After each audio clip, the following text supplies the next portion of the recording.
Theory. I'm Jay, I'm K.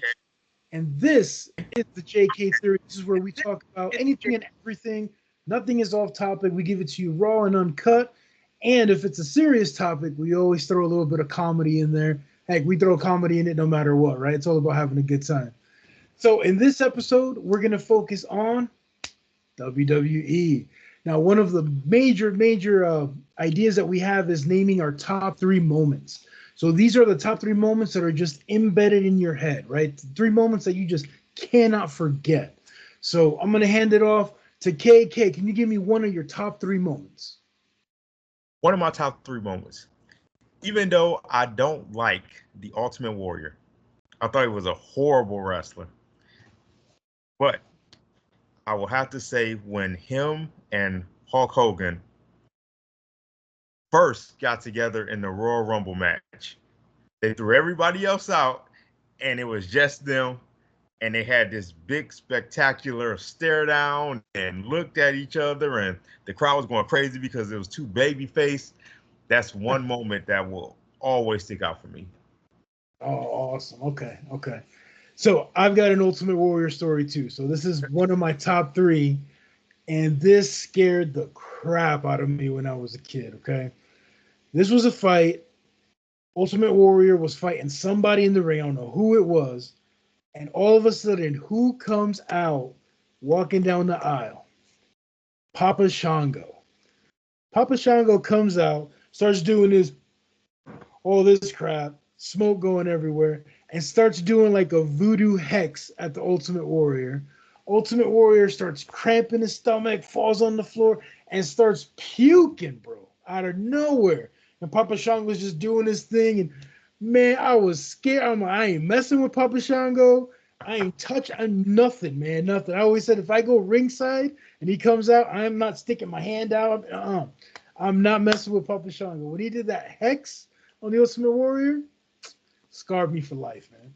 I remember that. Okay, let's go for number two. What you got? Number two has to be The Undertaker and Yokozuna at the Royal Rumble. And it was the not the first casket match, but their first casket match. Okay, And it took like 8 or 9 guys to get The Undertaker in this casket. I remember. And I remember they closed the casket. They was rolling it up the ramp, and all of a sudden you heard that dong, and he came up on screen, and awesome, awesome. I I love that, man. I remember Bam Bam Bigelow, big ass, getting on top of the He was casket there. Oh man, yes, that's definitely major. Didn't he when he showed up on that teleprompter, it looked like I guess his soul, right? Like a silhouette came up from the It teleprompter. came up on the yep, Oh, that was amazing. Oh, yeah, that was dope. definitely great, definitely great. So another one for me is I will never forget the time that Jake the Snake took his Cobra out and made the Cobra bite Macho Man. Oh, it. That was insane, man. That was That great. and then Jake would smack the snake and make him. Oh my gosh, bro. Do you know why he did that though? Like why? Because the snake wasn't supposed to grab him like that. He Oh couldn't get the snake off of him, so he was trying to get he was trying to get the snake off. man, I remember everybody freaking out over the snake. The snake Yeah, would be in the bag and everybody's still running. Man, yeah, that's forever embedded. Like that's yeah, oh my gosh. I would just look at Jake the Snake like, yeah, I ain't messing with you, dude. And the way he would talk, always calm, always yeah. man, like that's a killer, dude. He was. Jake was that dude. What you got for number two Number three. or number three? Number three. Number three. Number three has to be this last year's WrestleMania. The main event, Roman versus Cody. Man, they just blew that up like with the Usos, John Cena coming out, Solo coming out, The Undertaker, The Rock. Like that couldn't end it. Seth Rollins. Don't forget Seth Rollins. And Seth Rollins, right? it that was just magical. Like the way they did that, it was perfect. Like perfect.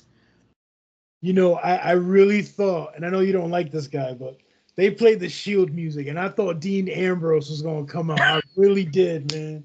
I was like, oh shit. I did too. I ain't gonna lie to you. And then Seth Rollins came. Seth Rollins came late. I don't know what was up with him, but he showed up kind of late after his music.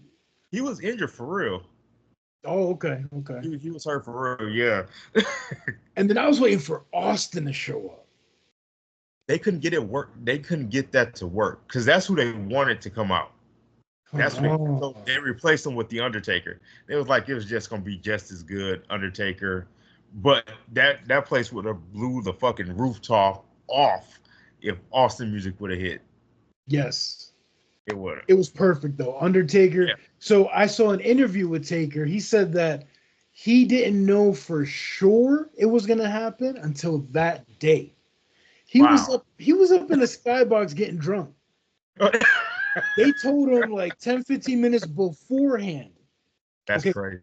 We're going to do it. This is what we're going to do. Boom, boom, boom. And they're like, well, how am I going to get down there? And he goes, we got to run. He's like, we got to run? That's like 75 yards. Like, he's like, by the time I made it to the ring, like I was winded. I was out. Like, but man, he moved. He was agile. He was there. Yeah. I saw an interview with Cody.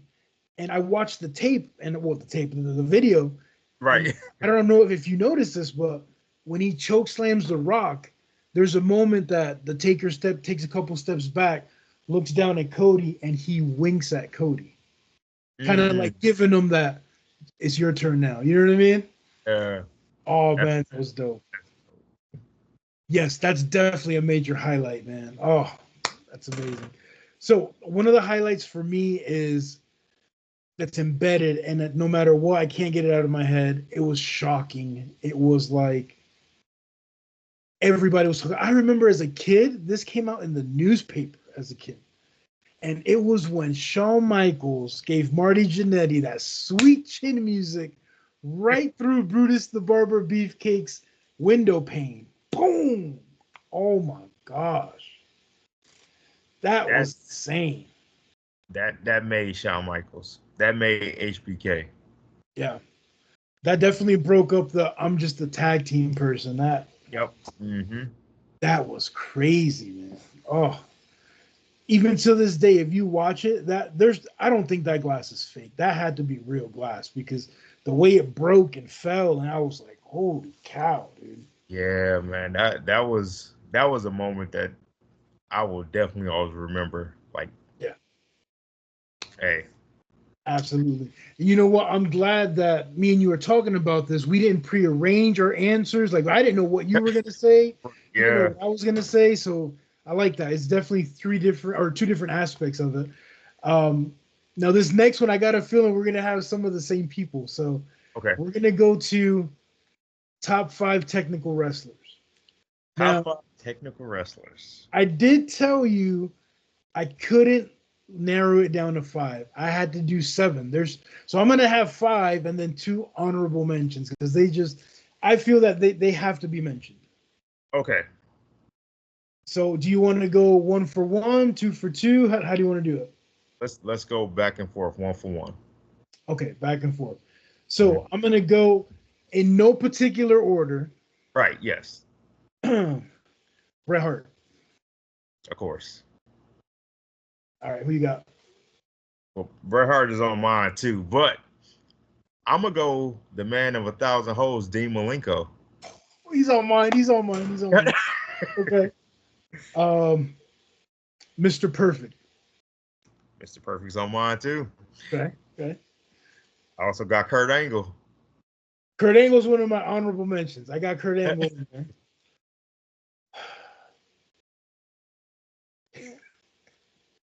Eddie Guerrero. Eddie Guerrero's on mine. Yep. Gotta be. I got Dynamite Kid. Really? Okay. Yes. Okay. He's explosive, Dynamite Kid. Daniel Bryan. Oh, Daniel Bryan. Yeah. I didn't think about him. Yeah, you're right. I got him as one of my honorable mentions. You- So, you got anybody else? uh, here's somebody I guarantee you don't have. William Regal. Regal's dope. Regal Yeah, is dope. I remember hating him. him. I remember hating him until I loved him. I hated him so much it made me love him. Like it was that Yeah. man, and it's the nose, the smirk he would give, the how dare you touch me bullshit. Like Regal's dope. Regal's dope. He's on my list. I don't care what anybody has to say. I'm just talking about technical wrestling. Nothing outside of that. But I got Chris Benoit, the Crippler, definitely on my list. I That was man is fighting. a beast. I was fighting it. I was fighting it. I was like, I want to put him on there, but I can't. I can't do it. I can't do it. We're just talking about skill. We're just talking about skill. That's why I put Dynamite on there, because Dynamite Kid and Chris Benoit is pretty much two of the same people. That's where Chris Benoit learned a lot of his stuff from. So I was like, okay, I'm not gonna put Dude on there, but I am gonna put Dynamite on there. It works. You know, speaking of technical wrestling, there's a lot that could have made the list. Like Oh yeah, yeah. when I think about it, like Chris Jericho in his prime, That was my first thought. Yep. and he was dope. He was dope. Randy Orton's another one. Randy Orton. I mean, kinda. I wouldn't put Randy Orton as a technical wrestler per se. I would put like Ricky Steamboat or Macho. Well, Oh, Macho Man was more of no, Steamboat. Hold on. Hey, you got to stop right there. a Steamboat. yeah. Yeah, I want to say he's probably one of the pioneers. Yeah. Yep. Ricky Steamboat was something else. The Dragon. He was He was a a monster. force. Yeah. He was a force. Now, Randy Orton, I gotta apologize for one of my comments I made on one of the other videos saying he's not a GOAT. I just gotta let everybody know there was a time period that I didn't watch wrestling. And that was from about 2005, 2006 to about 2012. So there was a good chunk I just didn't watch it. And that time frame is the meat and potatoes of Randy Orton. Like that's where he, man, just skyrocketed. So Randy, you are a GOAT. I recant what I said earlier. All right. Now, there's a tag team. It's always been one of my favorite tag teams, and I think they're both technical wrestlers. Mhm. And I don't know what happened to why they stopped being technical. Okay. And it was Buff Bagwell and Too Cold Scorpio. They were badass wrestlers. I know Buff Bagwell had a neck injury and he couldn't do all that stuff anymore. That's why he bulked up like he did. Right. Yeah. But I don't know why Too Cold stopped. I don't know what happened there. And the Steiner brothers were technical as hell too. The Steiner brothers were probably the most technical tag team, Yeah. and probably one of the most underrated tag teams ever. Yeah. I mean, they were Kurt Angle before it was Kurt Angle. Yeah. Yes. So they were both dope. Do you know what happened to Buff Bagwell and Too Cold Scorpio? Why that breakup occurred? I think WCW just wanted to go in a different direction. I don't know how, because for a moment WCW was like lucha libre. They Yeah. had Eddie Guerrero and I can't forget the guy's name. He had the big mask with the horns and stuff. Psychosis. Psychosis, and then another dude that would do the plancha, which is like a big splash. I can't remember his name either. He had a mask on too. It was like a skeleton mask. Oh, La Parka. La Parca. Oh my gosh, they fit in that thing. They just weren't Hispanic. You know what I mean? My favorite was Ultimo Dragon. When you talk about Yeah. stuff like that was my favorite one. I don't think WCW had the right people behind those types, because you look at the Chris Jerichos, you look at the Chris Benoits, you look at the Dean Malenkos, you look at the Perry Saturns, and so forth and so forth. When they went to WWE, they became these big time stars. But in WCW, they kind of just held them down. Like even Rey Mysterio. Rey Mysterio was in WCW before, he went to WWE, and they kind of just stuck him there in that one spot, and it was like, dude, these dudes are badass. Like, Yeah, I agree with you. Go with the best. You mentioned someone that I don't think got their respect in wrestling, and that was Perry Saturn. Yes. Perry, they treated Perry like a joke, kind of like the big guy. Let's treat him like a goofball. I didn't like that. He did something backstage where they didn't like it, so that's what they turned him into. Wrestling politics. No, that's insane. He was a force. He had the look. He had the skill. He wasn't afraid to throw his body to go out there. I mean, nope. He was great. He was great. Oh, you know what? But before we go to the next topic, another technical wrestler that's amazing. Owen Hart. Owen Hart was dope. Owen Hart was, to me, he was like Bret Hart, but faster. He wasn't afraid to do certain moves. And he didn't make my list. He's honorable mention because of the fuck up he did to Stone Cold. But oh yeah, he's got to be mentioned there because when I think of him wrestling, I think of just him and Bret Hart, the Russian leg sweep going back, the thing he used to do when he did the arm bar, he would flip like 2 or 3 times. And, oh man, that was awesome. I was never an Owen Hart fan like that. Now, I'm not gonna lie, and I'm not gonna act like I was because he's not here. Rest his soul. I didn't get into Owen like that, like because he was whiny, bro. Like I didn't like Owen like that. Yeah. I didn't like that bird gimmick. The blue eagle or something. Blue blazer. Yeah, the blue blazer. That was stupid. That was stupid. And then my next question, wow, and one guy just came up as honorable mention. So I want to hear what are your top 5 wrestlers that are good for the business. So different than technical, different than favorite. We're talking about money makers.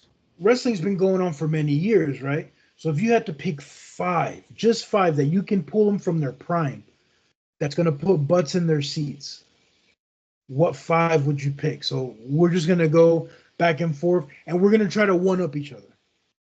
Okay. All right? So I'll let you go first. Who's your top guy that you can pull and be like, boom, that's a moneymaker? That's easy. Hulk Hogan. God damn. Okay. So you got Hogan. Hogan's going to put butts in the seats. Hogan's on my list. Mm-hmm.